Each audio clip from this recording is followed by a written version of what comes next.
In the quiet moments before dawn, when the world exists in that liminal space between night and day, we often find ourselves confronting the gap between what we hoped life would be and what it actually is. This confrontation with reality, this moment when our carefully constructed expectations crumble against the immovable wall of truth, is the essence of disillusionment. It is perhaps one of the most universal yet profoundly personal experiences of human existence, a psychological phenomenon that shapes our understanding of ourselves, our relationships, and our place in an often indifferent universe.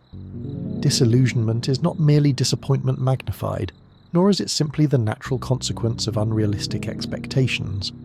It represents a fundamental shift in our cognitive and emotional landscape, a seismic event that reshapes how we perceive reality itself. To understand disillusionment is to peer into the very mechanics of human hope, expectation, and the inevitable collision between our inner worlds and external circumstances. Before we can comprehend the psychology of disillusionment, we must first understand the psychological structures that make illusion possible. Human beings are, by their very nature, meaning-making creatures. We construct narratives about our lives, our relationships, our futures, and our world that help us navigate the overwhelming complexity of existence. These narratives are not merely stories we tell ourselves. They become the cognitive frameworks through which we interpret every experience, every interaction, every possibility. The psychologist Jerome Bruner distinguished between two modes of thinking: the paradigmatic mode, which seeks logical consistency and empirical truth, and the narrative mode, which creates meaning through story and context. Our illusions often emerge from the narrative mode, where we weave together experiences, hopes, and cultural messages into coherent stories about how our lives should unfold. These stories become so integral to our sense of self that we begin to mistake them for reality itself. Consider the young person embarking on their first romantic relationship, carrying within them a constellation of beliefs about love gleaned from movies, books, family stories, and cultural mythology. They may believe that true love conquers all obstacles, that the right person will complete them, or that relationships should feel effortless when they are meant to be. These beliefs form what psychologists call schemas, cognitive structures that organize and interpret information. When reality fails to conform to these schemas, the resulting cognitive dissonance can be profound. The construction of illusions is not a flaw in human psychology, but rather an adaptive mechanism that has served our species well. Hope and optimism, even when not entirely grounded in reality, provide the motivation necessary to pursue goals, form relationships, and persist through difficulties. The problem arises when our illusions become so rigid or so divorced from reality that they cannot accommodate the complexity and unpredictability of actual experience. Disillusionment rarely arrives as a single, dramatic revelation. More often, it unfolds as a gradual process, like watching a photograph develop in reverse, with the clear image slowly dissolving into unrecognizable shapes and shadows. The process typically begins with small inconsistencies, moments when reality fails to align perfectly with our expectations. Initially, our psychological defense mechanisms work over time to preserve our illusions. We rationalize, we make excuses, we search for alternative explanations that allow us to maintain our cherished beliefs. The human mind demonstrates remarkable creativity in preserving its illusions. Cognitive psychologists have identified numerous biases that serve this function. Confirmation bias leads us to seek information that supports our existing beliefs while ignoring contradictory evidence. The sunk cost fallacy keeps us invested in failing relationships or careers because we cannot bear to admit our initial judgment was flawed. And motivated reasoning allows us to construct elaborate justifications for maintaining beliefs that serve our emotional needs even when they lack factual support. However, there comes a point when the weight of contradictory evidence becomes too heavy to ignore, when the gap between expectation and reality becomes too wide to bridge with creative interpretation. This is the moment of shattering, when the illusion can no longer be sustained. The experience is often described in terms of physical metaphors: the ground falling away beneath one's feet, the world turning upside down, or feeling as though one has been punched in the stomach. These metaphors capture something essential about the embodied nature of disillusionment, the way it affects not just our thoughts, but our entire sense of being in the world. The immediate aftermath of disillusionment is characterized by a profound sense of disorientation.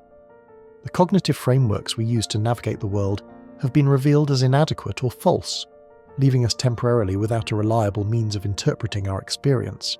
This can manifest as confusion, anger, sadness, or a peculiar numbness that seems to insulate us from the full emotional impact of our new reality. Some individuals describe feeling as though they are watching their life from outside themselves, a dissociative response to the overwhelming nature of their realization.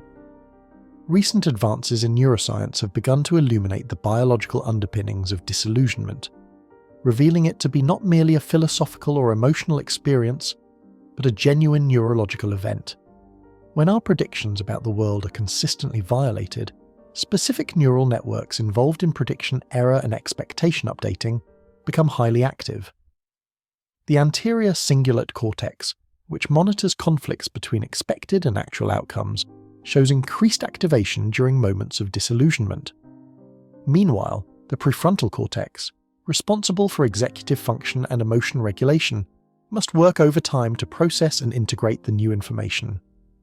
The neurotransmitter systems that govern mood and motivation also play crucial roles in the experience of disillusionment. Dopamine, often mischaracterized as a pleasure chemical, actually functions as a prediction error signal. When our expectations are met, dopamine levels remain stable.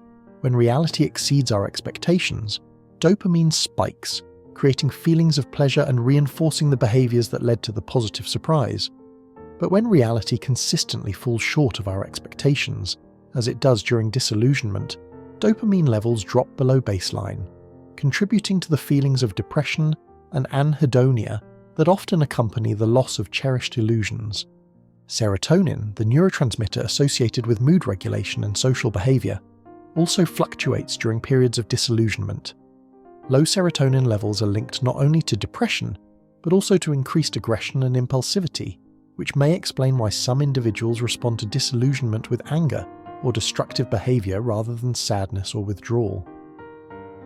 The complex interplay between these neurochemical systems helps explain why disillusionment feels so physically overwhelming, and why recovery from it can be such a lengthy process. Disillusionment manifests differently depending on the domain of life in which our illusions were invested. Romantic disillusionment, perhaps the most commonly discussed form, often centers around the discovery that love is not the transcendent, transformative force we believed it to be. The person we idealized reveals themselves to be complex, flawed, and sometimes incompatible with our needs. The relationship that promised to solve our existential loneliness instead highlights our fundamental separateness from others. The marriage that was supposed to provide security and happiness becomes a source of conflict and compromise. Professional disillusionment strikes at our sense of purpose and identity. The career we pursued with passion reveals itself to be mundane, political, or ethically compromising. The organization we believed in proves to be corrupt or indifferent to its stated values. The mentor we admired shows themselves to be petty or self-serving. This form of disillusionment is particularly devastating in cultures that strongly tie personal worth to professional achievement, as it can trigger a crisis of identity that extends far beyond the workplace. Political and social disillusionment occurs when we discover that the institutions, leaders, or movements we trusted are not what they appeared to be. The politician who promised change perpetuates the status quo. The social cause we supported turns out to be driven by personal ambition, rather than genuine concern for justice. The community we felt part of reveals itself to be exclusionary or hypocritical. This type of disillusionment can be especially profound because it challenges not just our personal beliefs, but our faith in collective human endeavours. Existential disillusionment represents perhaps the deepest form of this experience, occurring when our fundamental beliefs about the nature of reality, meaning, and purpose are called into question. The religious believer who loses faith, the optimist who confronts the reality of suffering and injustice, the person who discovers that their cherished sense of free will might be an illusion, these experiences shake the very foundations of identity and worldview. Unlike other forms of disillusionment, existential disillusionment often cannot be resolved by simply finding better relationships, careers, or political affiliations. It requires a fundamental reconstruction of one's understanding of what it means to be human in an uncertain world. One of the most intriguing aspects of disillusionment is its paradoxical relationship with psychological growth and maturity. While the experience itself is often painful and disorienting, many individuals report that their periods of greatest disillusionment were also times of significant personal development. This apparent contradiction points to a fundamental truth about human psychology. Growth often requires the destruction of limiting beliefs and assumptions, even when those beliefs served important psychological functions. The process by which disillusionment leads to growth is neither automatic nor guaranteed. It requires what psychologists call meaning-making, the active process of constructing new narratives and frameworks that can accommodate both our shattered illusions and our continued need for purpose and direction. This process often begins with what the existentialist philosophers called the dark night of the soul, a period of confusion, despair, and questioning that can last months or even years. During this dark night, individuals often experience what researchers term post-traumatic stress symptoms, even when their disillusionment doesn't stem from a single traumatic event. They may have intrusive thoughts about their shattered beliefs, avoid situations that remind them of their former illusions, experience emotional numbing, and struggle with sleep and concentration. This suggests that disillusionment can be genuinely traumatic, requiring similar healing processes to those needed after physical or emotional trauma. However, many individuals who successfully navigate this period report experiencing what psychologists call post-traumatic growth, positive psychological changes that result from struggling with highly challenging circumstances. They develop greater appreciation for life, deeper and more authentic relationships, increased personal strength, expanded possibilities for their future, and enhanced spiritual development.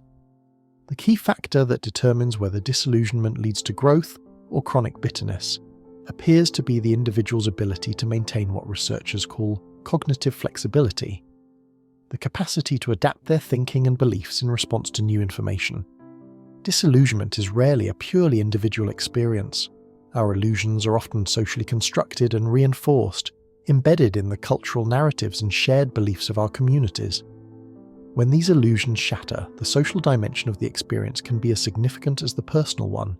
The newly divorced person must navigate not only their own grief and confusion, but also the reactions of friends and family who may have invested in the myth of their perfect marriage.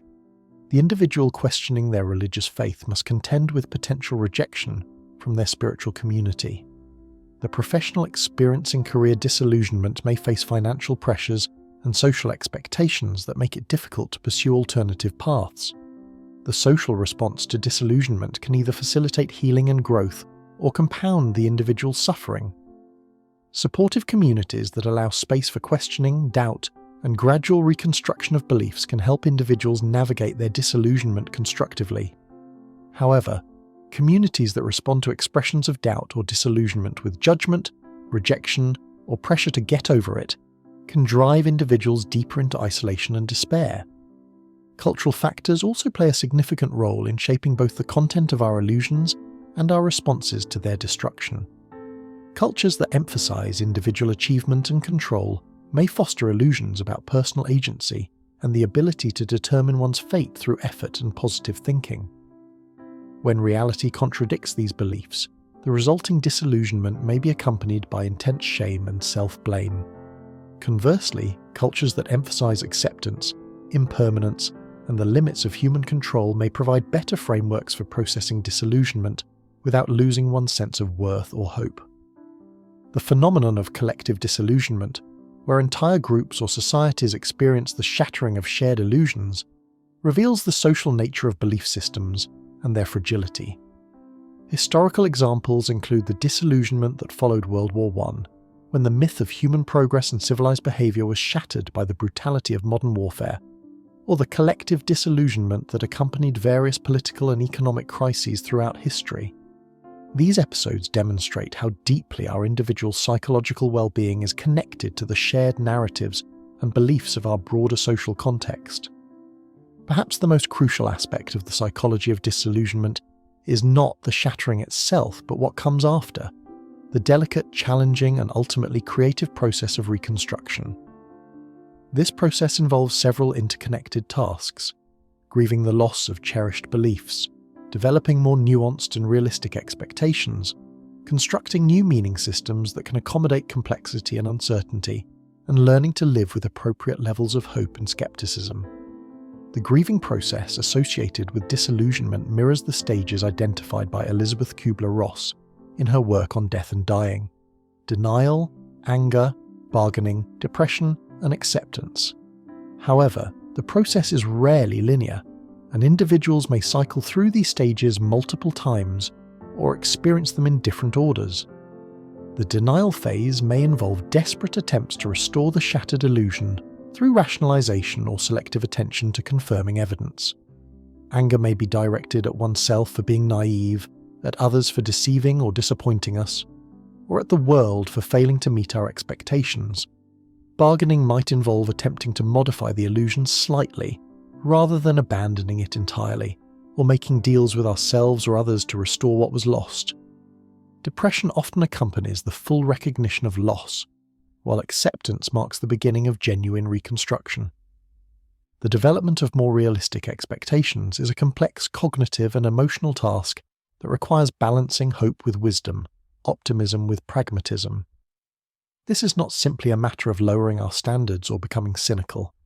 Rather, it involves developing what psychologists call realistic optimism, the ability to maintain hope and work toward positive outcomes while acknowledging the genuine constraints and uncertainties of life. This balance requires both intellectual understanding and emotional integration, as purely rational approaches to expectation setting often fail to account for our deep-seated emotional needs for connection, purpose, and transcendence. The construction of new meaning systems after disillusionment often involves a fundamental shift from certainty-based to uncertainty-based frameworks. Rather than seeking absolute truths or perfect solutions, individuals learn to find meaning and purpose within contexts of ambiguity and change. This might involve embracing what the poet John Keats called negative capability, the ability to remain in uncertainty and doubt without irritably reaching after fact and reason. It might also involve developing what researchers call tolerance for ambiguity, the psychological capacity to function effectively in situations where information is incomplete or contradictory. As our understanding of disillusionment deepens, it becomes clear that not all illusions are created equal, and not all disillusionment is beneficial. Some illusions serve important psychological functions and should be preserved or modified rather than completely abandoned. The challenge lies in developing the wisdom to distinguish between illusions that limit our growth and those that enable our flourishing. Protective illusions, such as the tendency to overestimate our ability to control events or to maintain slightly positive self-assessments, may serve important adaptive functions. Research in social psychology suggests that individuals with mildly inflated self-perceptions often enjoy better mental health and greater motivation than those with perfectly accurate self-assessments. The key is ensuring that these illusions remain flexible and responsive to feedback rather than becoming rigid and divorced from reality. Enabling illusions are those that inspire us to pursue meaningful goals, form deep relationships, and contribute to causes larger than ourselves. The parent's belief that their child can achieve great things, the artist's faith in the value of their creative work, the activist's conviction that social change is possible.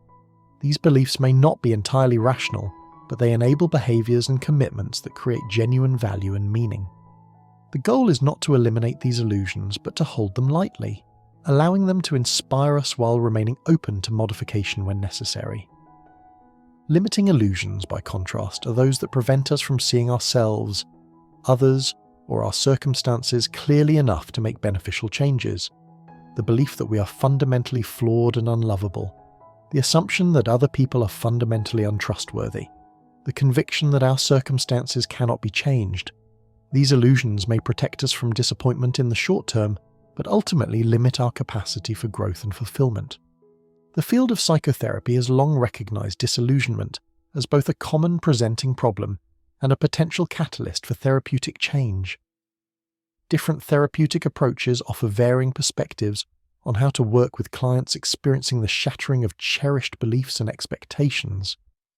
Cognitive behavioral approaches focus on identifying and modifying dysfunctional thought patterns that may contribute to unrealistic expectations, while also developing coping strategies for managing the emotional aftermath of disillusionment. Psychodynamic therapies explore the unconscious roots of our illusions, examining how early relationships and experiences shape our expectations about ourselves and others. From this perspective, disillusionment often represents an opportunity to work through unresolved conflicts and develop more mature ways of relating to the world. The therapeutic relationship itself becomes a laboratory for exploring how we form expectations, how we respond when those expectations are not met, and how we can develop more flexible and resilient ways of engaging with uncertainty. Existential and humanistic approaches view disillusionment as an inevitable part of the human condition and focus on helping individuals find meaning and authenticity in the face of life's inherent uncertainties. These approaches emphasize the importance of accepting responsibility for our choices while acknowledging the limits of our control, and they seek to help individuals develop what existentialists call authentic existence, a way of being that is honest about both our possibilities and our constraints. Mindfulness-based approaches offer tools for observing our thoughts and emotions without becoming overwhelmed by them, including the thoughts and emotions that arise during periods of disillusionment. These practices can help individuals develop greater tolerance for uncertainty and change, while also cultivating the present moment awareness that can serve as an antidote to excessive preoccupation with past disappointments or future fears. One of the most profound and often overlooked aspects of disillusionment is its relationship to creativity and innovation. Throughout history, many of humanity's greatest artistic, scientific, and philosophical achievements have emerged from periods of disillusionment and crisis. When our existing frameworks for understanding the world prove inadequate, we are forced to develop new ways of seeing, thinking, and creating meaning. The artist whose comfortable life is disrupted by loss or betrayal may discover new depths of emotional expression in their work. The scientist whose cherished theory is disproven by evidence may be motivated to develop more comprehensive and accurate models of reality. The philosopher whose worldview is challenged by personal experience may construct new systems of thought that better account for the complexity of human existence. In each case, disillusionment serves as a catalyst for creative reconstruction rather than mere destruction. This creative dimension of disillusionment suggests that the experience serves an important evolutionary function, pushing individuals and societies beyond their comfortable assumptions toward greater adaptability and innovation. From this perspective, the capacity for disillusionment represents not a flaw in human psychology, but one of our species' greatest strengths: our ability to question our beliefs, adapt to new information, and continuously reconstruct our understanding of reality. However, the creative potential of disillusionment is not automatically realized. It requires what researchers call creative courage, the willingness to venture into unknown territory without guarantees of success. It also requires what the psychologist Rollo May called the courage to create, the ability to tolerate the anxiety and uncertainty that accompany genuine creative work. Not everyone who experiences disillusionment will respond creatively, but those who do often find that their periods of greatest crisis become the foundation for their most meaningful contributions to the world. As we reach the end of our exploration of disillusionment psychology, we find ourselves confronting a paradox that runs throughout this territory. The more deeply we understand disillusionment, the more we realize how much remains unknown and unknowable about this fundamental human experience. This is perhaps fitting, as disillusionment itself is fundamentally about learning to live with open questions, unresolved tensions, and incomplete knowledge. The journey through disillusionment often leads to what researchers call cognitive complexity, the ability to hold multiple, sometimes contradictory perspectives simultaneously, without feeling compelled to resolve them into a single, coherent narrative. This represents a mature form of thinking that acknowledges the limitations of human knowledge while remaining engaged with the ongoing project of understanding ourselves and our world. Perhaps the ultimate lesson of disillusionment is that the goal is not to avoid it entirely, which would be impossible for any thinking, feeling human being, but to develop the psychological resources necessary to navigate it constructively.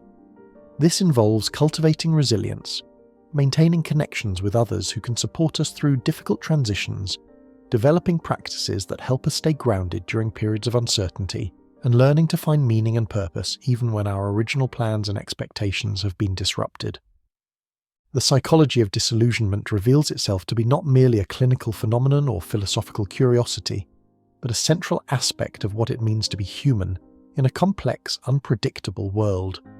It is the price we pay for our capacity to hope, dream, and imagine possibilities beyond our immediate circumstances. Yet, it is also the mechanism through which we grow, adapt, and ultimately develop more authentic and sustainable ways of engaging with reality. In the end, disillusionment may be understood as one of the most profound teachers in the curriculum of human experience.